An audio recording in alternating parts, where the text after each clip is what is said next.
l'AES, nous sommes à 100% avec vous. On ne pourra pas permettre à qui que ce soit de vous créer des problèmes. Et là, ils renouent leur pacte avec l'AES dans un contexte où vous savez que le Ghana est en train de faire des démarches pour prendre tout ce qui passe par le flux portuaire. Le Sénégal le fait, la Mauritanie le fait. Donc, le Togo est concurrencé par rapport à tout ça. Et donc, le Togo devait remontrer encore que cet amour, il est là, indécollable. Et au même moment, au-delà de la crise sécuritaire au nord dont nous parlons, ce que Faure Gnassingbé a fait, c'est une stratégie du renvoi de l'ascenseur. Ça veut dire que si moi, Faure Gnassingbé, je vous envoie des gens qui troublent l'ordre chez vous, ça veut dire que demain, quand un Togolais va troubler l'ordre chez vous, vous devez me le renvoyer. Et Faure Gnassingbé a frappé fort en donnant un président de la République. Alors que vous, un simple citoyen togolais dans ces pays, si on doit le retourner en monnaie d'échange. D'accord, merci. Oui, Michel, quelle est votre analyse alors sur cette extradition de Damiba? Vous savez, c'est une situation un peu complexe. Notre ami Diabaté l'a expliqué du point de vue juridique et politique. Mais vous savez, le jour où j'ai appris que le monsieur a été envoyé dans son pays, l'idée qui m'est venue directement, je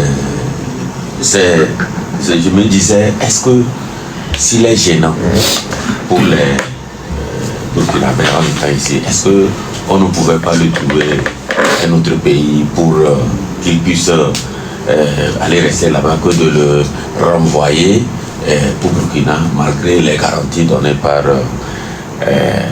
les autorités burkinabées. Mais bon, vous savez, dans les relations entre les États, il y a des choses qui nous échappent.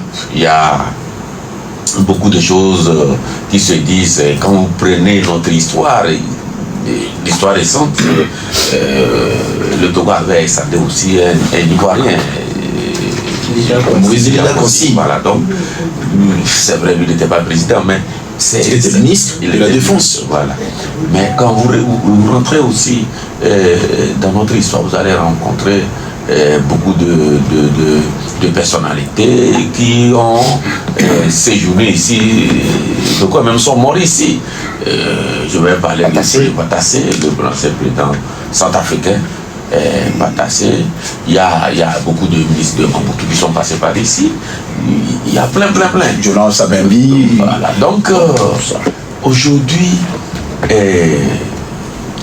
ce qui s'est passé, je pense que l'État, ou bien le gouvernement togolais, a pris cette responsabilité en pesant par rapport à si le monsieur était remis au Burkina, et s'il restait ici ou il s'était envoyé ailleurs, qu'est-ce que le Togo peut perdre ou gagner? Je pense que le Togo a pesé énormément. Et ce qui inquiète aujourd'hui au niveau des associations de la société civile qui crient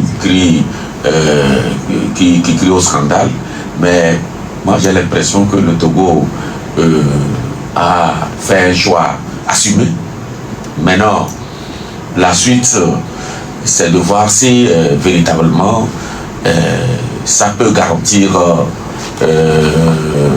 une stabilité durable pour en tout cas la haute volte, le Burkina. Le Burkina, parce que vous savez, cela se passait au moment où toute la sous-région sous tension avec les pays de l'AES qui accusent régulièrement la Côte d'Ivoire et un certain nombre de pays d'être à l'origine en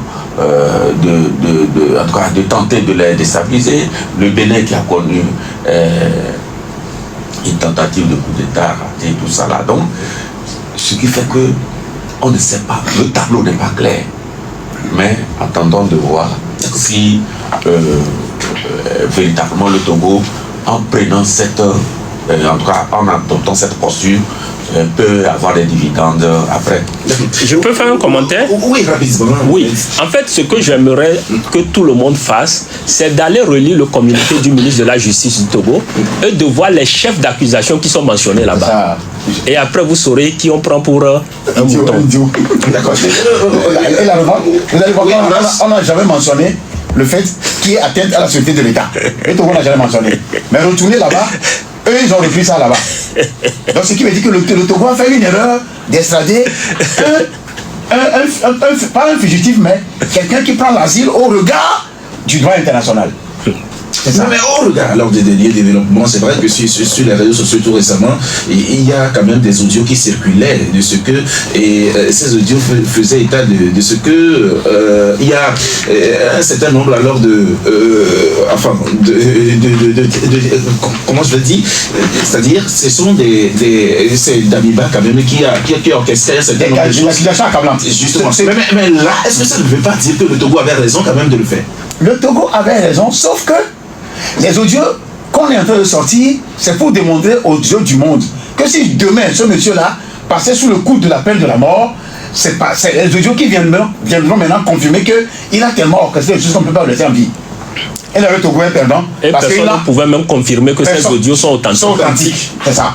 Et le Togo va se morfondre dans son âme ici, comme quoi, à cause de l'AES, j'ai livré quelqu'un qui pourrait être en vie et changer de comportement. On va aussi attendre de l'autre côté pour voir comment le début du procès, parce que il faut les audios dont vous parlez, quelqu'un le disait un jour, est-ce que ces audios sont authentiques et tout? Danga n'a pas encore ouvert sa bouche devant les autorités judiciaires. Déjà, les autorités à Lomé, la justice à Lomé, est-ce qu'on lui ce que je veux dire, c'est cette preuve que la justice à Lomé a utilisée pour autoriser l'extradition. Ouais, mais est-ce qu'on lui avait donné le droit de se défendre devant le juge togolais? Non. C'est ça aussi. Parce qu'au fond, ce qu'on dit ici, au-delà de tout le narratif, c'est qu'on est en train de créer un précédent qui est très, très dangereux et qui met à bas le droit fondamentaux. C'est très important. D'accord. Oui, Magoula. Non, j'avoue que c'est un sujet un peu complexe. J'ai suivi religieusement le développement fait par notre invité. C'est convaincant. C'est convaincant, même si par le passé, on a débattu du même sujet ici. Et personnellement, je me dis, au-delà de l'aspect juridique, le monsieur même était difficilement défendable. C'est-à-dire que on peut pas. Moi, j'ai eu un témoignage que à la caisse là-bas, lorsque Damiba veut sortir pour déjeuner, mais on chasse tout le monde pratiquement. Ah oui, parce que Damiba doit sortir de sa villa. On ne peut pas t'accueillir comme ça et puis d'un coup, tu commences par déranger un peu celui qui tombe. Donc, je me suis dit, du point de vue humain, tacite, le monsieur était un peu dérangeant et qu'il est difficilement défendable. Il faisait de trop, quoi. Voilà, mais quand cela ne tienne, moi, ce qui m'intéresse dans cette histoire, c'est que c'est un indicateur clé pour Lomé même, de savoir qu'en réalité, on ne doit pas permettre que des soldats puissent accaparer le pouvoir. C'est vrai que le contexte politique dans un certain nombre de pays de l'Afrique francophone fait que tout le monde applaudit le coup d'État. Mais en réalité, il ne faut jamais accepter ou cautionner le coup d'État. Parce que là, l'invité l'a dit. Ça dit qu'un putschiste qui accuse un autre putschiste de tenter un putsch, ça fait bizarre. D'avoir tenté. Ça fait trop bizarre. Mais voyez-vous, c'est ceux-là que Lomé a fait, ses partenaires aujourd'hui, au point même de livrer quelqu'un. C'est vrai que quand vous analysez un peu le communiqué de Lomé, j'ai cru, ou je suppose que quelque part, on leur a dit, mais vous voulez avoir le monsieur, mais du moment où vous avez la peine de mort que vous avez ramené chez vous, je ne peux pas vous le livrer dans tel. Donc peut-être il faut revoir le cadre juridique ou je ne sais pas, les terminologies. Vous allez voir que Lomé a évoqué les crimes économiques et tout ce qu'il y a comme dilapidation des fonds, crimes, machin, détournement. Maintenant, le problème c'est que oui, peut-être je ne suis pas un juriste, mais juridiquement parlant, on peut dire jusqu'à un niveau que peut-être Lomé aurait raison. c'est mon point de vue. Mais qu'est-ce qui prouve, on parle de garantie, certes, qu'est-ce qui prouve que de l'autre côté, vos amis vont respecter le gentleman agreement que vous avez eu? Parce qu'il n'y a pas de mécanisme de suivi. Voilà, c'est pour ça que je dis, tout est grâce, comme les chrétiens le disent. À partir de ce dossier, mais je suis sûr qu'on ne va pas juger Damiba au Burkina là-bas sur la base des crimes économiques, machin. On va sortir les histoires de coups d'État. Qu'ils n'ont pas sorti ici. Peut-être qu'ils en avaient débattu. Je suis certain, parce que la diplomatie, on ne met pas tout dans un communiqué. On va dire des choses en sourdine, mais on laisse l'essentiel, on met les substances dans un communiqué. Mais si Ouagadougou révèle l'affaire de coup d'État, c'est un signal fort pour Lomé, pour dire que ces gens-là, c'est pas sérieux. On va terminer avec ce sujet rapidement. Ce sujet, vous écrivez récurrence du phénomène d'enfants perdus, enlevés et de personnes kidnappées. La police et la gendarmerie appelées à plus d'action. Absolument. Je crois que ces derniers jours, pas semaine même, ce même jour, il y a cette recrudescence d'enfants enlevés. Il y en a même qu'on a retrouvé au Ghana, ça fait 2 jours, 3 jours. Il y a une fille, même une dame à Legbasito a failli être enlevée. Elle a fini de vendre vers 21h, 22h, selon les témoignages d'une de ses sœurs. Et quand elle est fatiguée, elle prend automatiquement le ZEM. Mais quand elle sent ne pas être fatiguée, elle marche un peu au bord de la route de Legbasito pour aller chez elle. C'est là elle voit un motocycliste attendre dans le bar et l'appelle et attend de voir ce qui va se passer. Elle est en train d'aller là-bas et elle a vu un autre véhicule derrière avec des gens positionnés, avec le portier ouvert. Elle s'est retrouvée, selon le témoignage de la dame, elle s'est retrouvée comme inconsciente. Et c'est des gens qui conduisaient de gros porteurs là qui l'ont sauvée.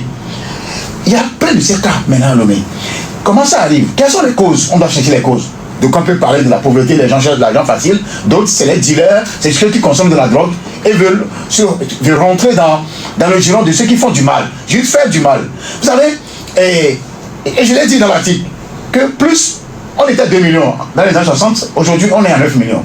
Lombroso, ce médecin italien, il doit le connaître, nous sommes dans le droit pénal général, ce médecin italien qui avait pensé que plus la population augmente dans un milieu, plus les crimes sont possibles. Parce que le crime est inné depuis Caïn, non? Depuis Caïn.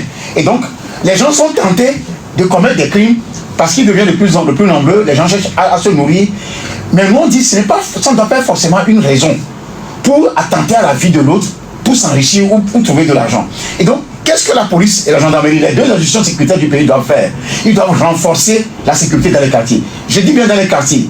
Les mairies aussi doivent contribuer à travers l'éclairage, à travers le recensement des nids ou des sanctuaires de dealers, de petits bandits dans les quartiers. Je parle bien des quartiers. Parce que quand vous venez dans les quartiers, vous allez voir, il y a des jeunes qui se regroupent quelque part, il y en a qui sont un peu Samba Diallo, c'est les plus chétifs. Quand tu vois les chétifs, tu sens que c'est les consommateurs de drogue. Il faut dénoncer ces gens-là. Et je voudrais chuter ici. Oui, rapidement.